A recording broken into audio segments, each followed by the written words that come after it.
వైఎస్ఆర్ కడప జిల్లా వేంపల్లిలో అక్షర బాలిక జూనియర్ కళాశాల నందు సీనియర్ విద్యార్థుల వీడ్కోలు సమావేశం ఘనంగా జరిగింది. ఈ సమావేశానికి ముఖ్య అతిథులుగా పులివెందుల జెడ్పీటీసీ మారెడ్డి లతారెడ్డి, కాంబలి మాజీ సర్పంచ్ భూమిరెడ్డి ఉమాదేవి, బీజేపీ మహిళా మోర్చా రాష్ట్ర ప్రధాన కార్యదర్శి సుష్మా, వేంపల్లి మండల పరిషత్ అధికారి Kulayamma, CDPO Sujatha, police constable హరిత తదితరులు హాజరై విద్యార్థినులను ఉద్దేశించి ప్రసంగించారు. కళాశాల విద్యార్థులు చేసిన సాంస్కృతిక కార్యక్రమాలు అలరించాయి.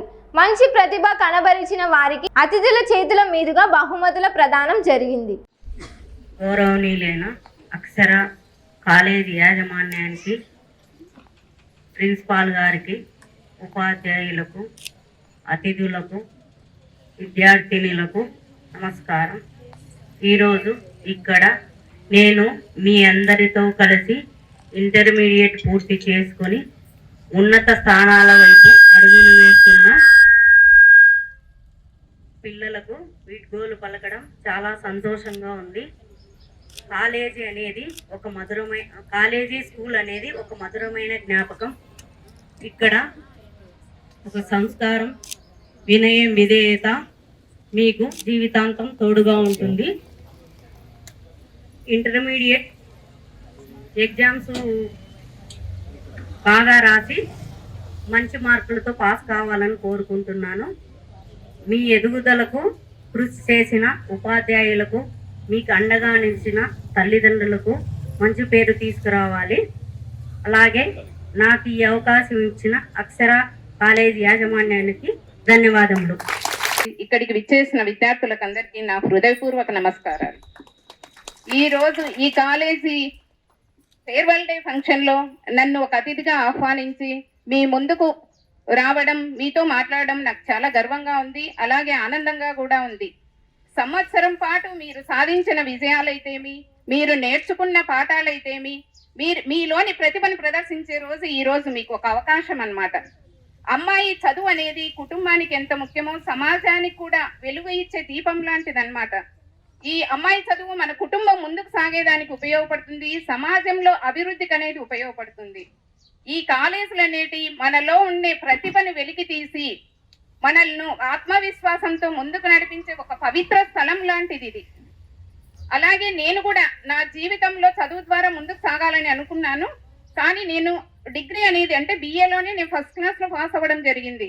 అయితే కొన్ని కారణాలు అయితే నేను ఆ రోజు డిగ్రీలో పాస్ కావడం అనేది నాకు చాలా గర్వకారణంగా ఉండింది.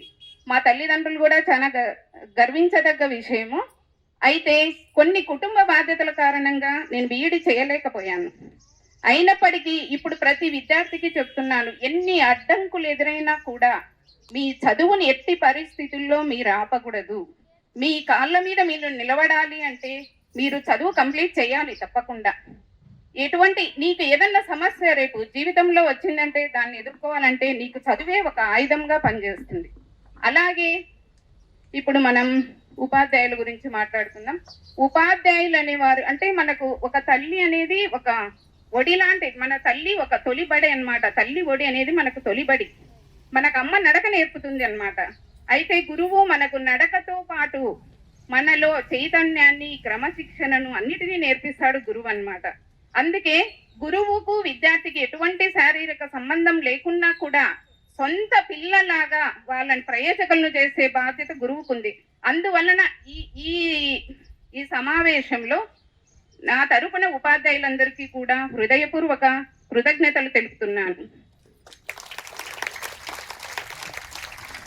అలాగే విద్యార్థులందరికీ ఒక విషయం చెప్తున్నా, 3 లక్ష్యాలు మీ ముందు ఉండాలి.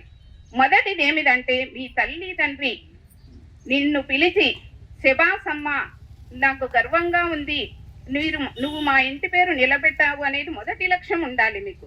ఇంకా రెండవది వచ్చేసి మీరు చదివిన పాఠశాల కానీ కళాశాలలో కానీ మీరు ముఖ్య అతిథిగా హాజరు కావాలి, అది రెండో లక్ష్యం మీకు.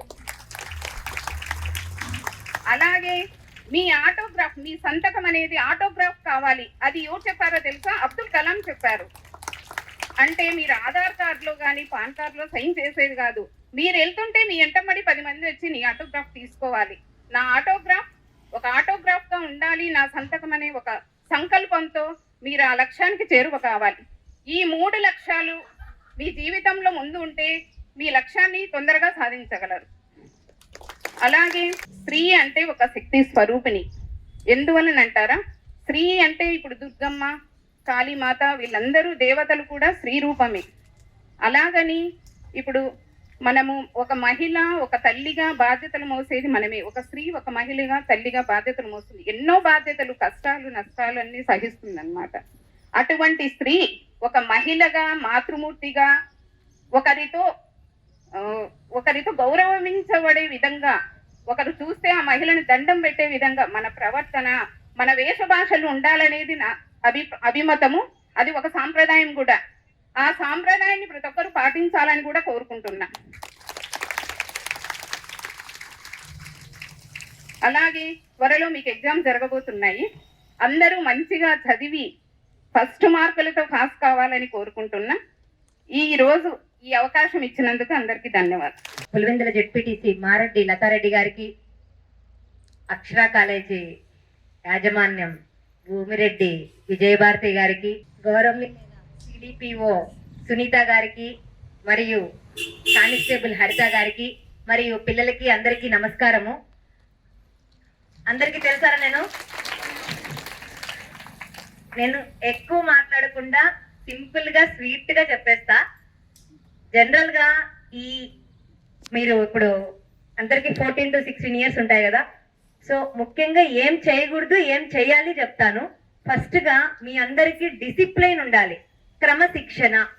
ఎందుకు క్రమశిక్షణగా ఉండాలంటే కొందరికి చదువు బాగా వస్తుంది, కొందరికి చదువు బాగా రాకపోవచ్చు. కానీ మనము క్రమశిక్షణగా ఉంటే టైం టు టైం, అరే ఈరోజు హాలిడే కదా, ఈరోజు ఓకే తర్వాత చేసుకున్నాము, స్కూల్ కాలేజ్కి పోకుండా ఉన్నాము అట్లా అనకుండా ప్రతిదీ మీరు క్రమశిక్షణతో టైం టు టైం మీరు ఉండగలిగితే మీరు అనుకున్నది మీరు సాధిస్తారు. ఇంకొకటి సంకల్పం. ప్రతి ఒక్కరికి ఒక సంకల్పం ఉండాలి. నేను ఇది చెయ్యాలి, ఫ్యూచర్ లో నేను ఇది కావాలనుకుంటున్నాను అని సంకల్పం ప్రతి ఒక్కరికి ఉండాలి. ఏదో అమ్మా నాన్న చదివిస్తున్నారు కదా, చదివేసేసి ఊరికే కామ్గా ఉన్నాం, వాళ్ళు కాలేజ్కి ఫీజు కట్టుకుంటున్నారు, ఊరికే వెళ్ళాలి కదా వెళ్ళాలనే ధోరణిలో ఎవరు ఉండకుండా ప్రతి ఒక్కరూ ఒక సంకల్పం తీసుకోండి. నేను ఫ్యూచర్ లో ఇది కావాలి, అయితాను, దానికి అనుగుణంగా మీరు బాటలు వేసుకుంటా వెళ్ళాలని కోరుకుంటున్నాను. మరియు ఇంకొకటి, సమాజంలో ఏం జరుగుతుందో అనే అవగాహన కూడా మీ అందరికీ ఉండాలి.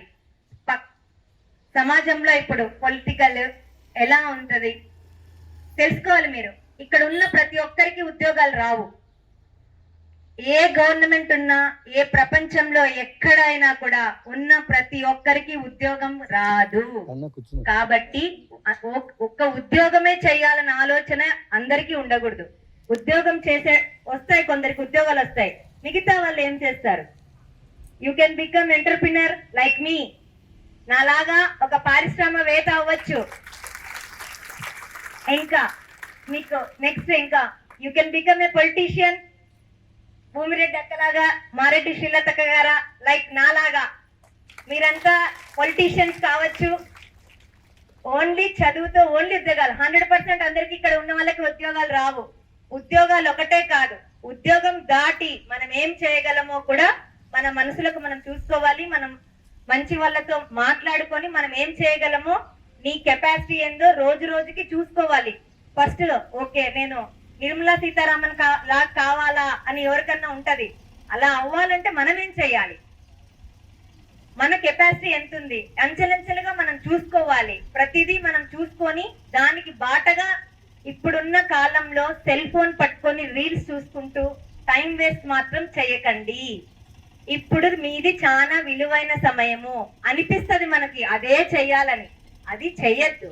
టీవీస్ చూస్తూ మొబైల్స్ చూస్తూ మీరు టైం వేస్ట్ చేయకుండా మీ అందరూ క్రమశిక్షణగా, డిసిప్లైన్ గా, ఒక సంకల్పంతో మీ అందరు ముందుకెళ్లాలని కోరుకుంటున్నాను.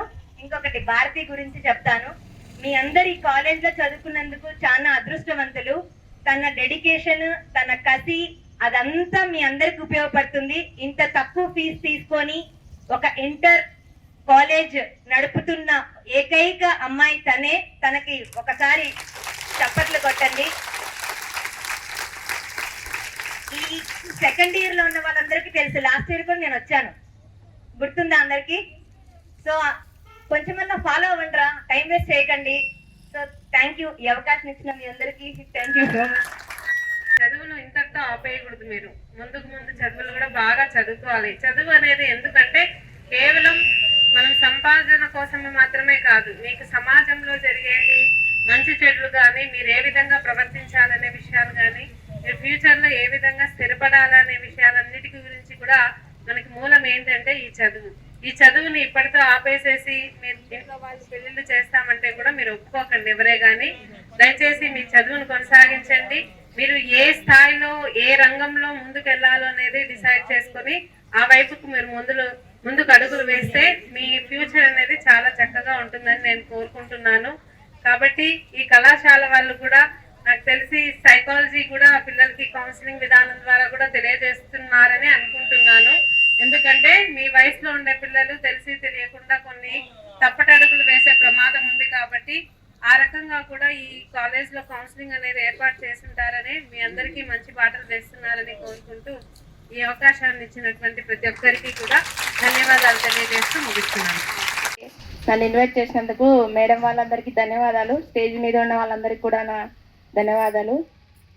ముఖ్యంగా ఈ కాలేజ్ నాకు చాలా బాగా సుపరిచితమే.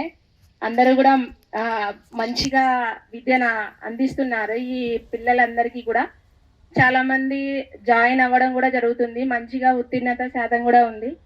అండ్ ఏంటంటే ఇంకా పిల్లలు కొంచెం ఈ ఏజ్లోనే సెల్ ఫోన్స్కి అడిక్ట్ కావడము, ఎక్కువగా వాటిని చూసి ఫేస్బుక్, ఇన్స్టాగ్రాము ఇలాంటి వాటి పట్ల ఎక్కువగా ఇంటి దగ్గర ఫోన్లు యూజ్ చేయడం వల్ల మనం ఈ సైబర్ క్రైమ్స్ అనే దాని గురించి అవగాహన ఉందమ్మా అందరికీ?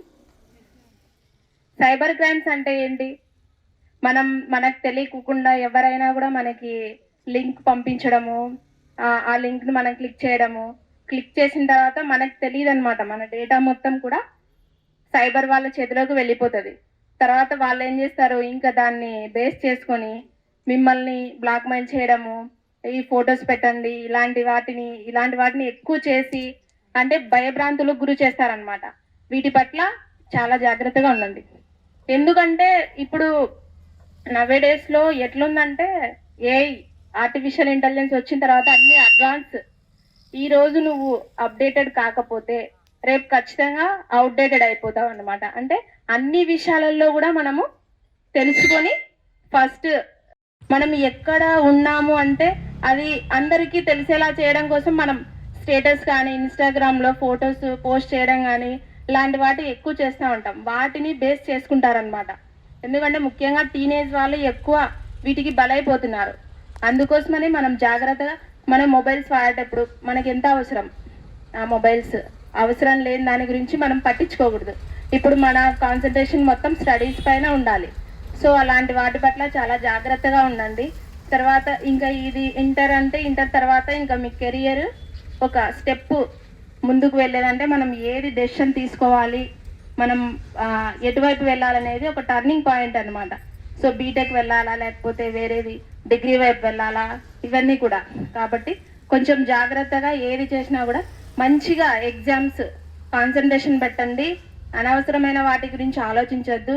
మన పేరెంట్స్ మనకు ఎంతో కష్టపడి వాళ్ళు ఇంటి దగ్గర ఏదో పనులు చేసుకొని మనం చదివిస్తూ ఉంటారు కదా, కాబట్టి వాళ్లకు వాల్యూ ఇస్తా మనం చెడు వైపుకు నడవకుండా మంచి మార్గం వైపు నడుస్తూ ఉన్నత లక్ష్యాలు ఎప్పుడు కూడా గోల్స్ పెద్దగా ఉండాలి. మనం ఆలోచించాలి, నేను ఐఏఎస్ అవ్వాలి, ఐపీఎస్ అవ్వాలి, ఇలాంటి వాటికి ఉండాలి. మనం అలాంటివి ఉన్నప్పుడు మనం కనీసం ప్రయత్నం మనం చేసినప్పుడు మనకి ఏదో ఒకటి జాబ్ వస్తుంది అనమాట. కాబట్టి పిల్లలందరూ కూడా మంచిగా కెరీర్ పైన ఫస్ట్ దృష్టి పెట్టండి. వేటి మీద కూడా దృష్టి కాన్సన్ట్రేషన్ పెట్టద్దు. ఇంకోటి ఏంటంటే ఇంటర్ అయిపోయింది కదా, ఇంకా ఏముందని నేను పేరెంట్స్ కూడా చెప్తా ఉన్నాను, ఆడపిల్లలు రాణించలేని రంగం అంటూ ఏది లేదు. ప్రతి ఒక్క చోట కూడా ఆడపిల్ల రాణిస్తూ ఉంది. కాబట్టి పిల్లలందరూ కూడా మంచిగా ఈ ఇంటర్ అయిపోయిన తర్వాత ఎందుకంటే ఇప్పుడు ఉండే సొసైటీలో మనం ఏది జాబ్ చేయలేకపోతే అంటే విద్య అనేది మన కుటుంబాన్ని కూడా మార్చగలదన్నమాట. కాబట్టి ఆడపిల్లలందరినీ బాగా చదివించండి. ఎటువైపు కూడా చెడు వైపుకు మళ్ళకుండా మీరే వాళ్ళకు అవసరమైనప్పుడు మాత్రమే సెల్ ఫోన్స్ వాళ్ళకి తీయించండి. అనవసరమైనప్పుడు వాళ్ళకి మీరు మొబైల్స్ తీయించుకోకుండా పేరెంట్స్ కూడా వాళ్ళని మంచిగా చూసుకొని వాళ్ళు అనుకునే లక్ష్యంలో వాళ్ళు రాణించేటట్లుగా మీరు చేయగలని నేను ఆశిస్తున్నాను. నాకు ఈ అవకాశం ఇచ్చినటువంటి పెద్దలందరికీ నా యొక్క నమస్కారాలు. 17th అప్పుడు లాస్ట్ కదా మీకు 14th మార్చ్ 18th. మెయిన్ పిల్లలందరికీ ఏంటంటే 10th వరకు లైఫ్ ఒకలాగా ఉంటుంది, మళ్ళీ తర్వాత ఇంటర్ తర్వాత ఇంకోలా ఉంటుంది. కానీ మెయిన్ ఈ పాయింట్ లైఫ్ టర్నింగ్ పాయింట్ ఏదన్నా ఉందంటే అది ఇంటర్మీడియట్. మీరు ఇంటర్మీడియట్ ఎంత శ్రద్ధగా చేస్తే నెక్స్ట్ మీ ఫ్యూచర్ అలా డిసైడ్ అయిపోతుంది. మీరు మంచిగా ఇప్పుడు ఎంసెట్ ఉంటుంది, తర్వాత ఏది కావాలన్నా మీకు నిర్ణయించుకుని డిసైడ్ చేసే ఏజ్ గ్రూప్ ఏది క్లాస్ అంటే ఇంటర్మీడియట్ మీకు.